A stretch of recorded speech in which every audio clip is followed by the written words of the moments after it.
गांव के एक सिरे पर पुराने पीपल के पेड़ की छांव में एक छोटी सी झोपड़ी थी, जहां रामू नाम का एक गरीब किसान अपने परिवार के साथ रहता था। रामू के पास 2 बीघा जमीन थी और एक बूढ़ा बैल, जो अब ज्यादा तेज नहीं चलता था, लेकिन रामू के लिए वह किसी परिवार के सदस्य से कम नहीं था। रामू का परिवार बड़ा था, उसकी पत्नी, 2 छोटे बच्चे और बूढ़ी माँ। आमदनी बहुत कम थी, मगर रामू की मेहनत और ईमानदारी ही उसका असली धन थी। हर सुबह वह मुर्गे की बांग से पहले उठता, एक लोटा पानी पीकर बैल को चारा देता और खेतों की ओर निकल पड़ता। उसके पैर नंगे होते, लेकिन आंखों में सपना था अपने बच्चों को पढ़ा लिखाकर अच्छा इंसान बनाने का। बरसात में वह धान बोता और सर्दियों में गेहूं। कई बार मौसम उसका साथ देता तो फसल ठीक हो जाती, पर कई बार सूखा पड़ता या ओलावृष्टि हो जाती। एक बार तो ऐसा हुआ कि पूरी फसल बर्बाद हो गई, घर में खाने के लाले पड़ गए।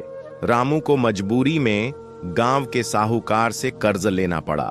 साहूकार ने ऊंचे ब्याज पर पैसा दिया और साथ में चेतावनी भी, समय पर पैसा नहीं चुकाया तो जमीन बिकवा दूंगा। रामू बेहद चिंतित था, पर उसने हार नहीं मानी। उसने खेतों के साथ साथ दूसरे गांवों में जाकर मजदूरी करनी शुरू की। दिन में खेत, रात में ईंट भट्ठे पर काम। उसका बदन थक जाता, मगर हिम्मत नहीं टूटती। उस साल रामू ने जितना संघर्ष किया, उतना शायद ही किसी ने किया हो। और अगले साल जैसे प्रकृति ने उसकी मेहनत का सम्मान किया हो। समय पर बारिश हुई, मिट्टी उपजाऊ रही और रामू ने जी तोड़ मेहनत से खेत में जान फूंक दी। जब फसल तैयार हुई तो पूरा खेत सुनहरे गेहूं की बालियों से लहलहा उठा। रामू की आंखें भर आईं।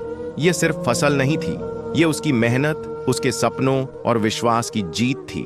उसने सबसे पहले साहूकार का कर्ज चुकाया, फिर बच्चों के लिए नए कपड़े, किताबें और एक छोटी सी टॉर्च खरीदी ताकि वे रात को भी पढ़ सकें। अब रामू हर शाम खेत से लौटकर बच्चों को पढ़ाई के लिए बिठाता, खुद भी उनके साथ अक्षर जोड़ने की कोशिश करता।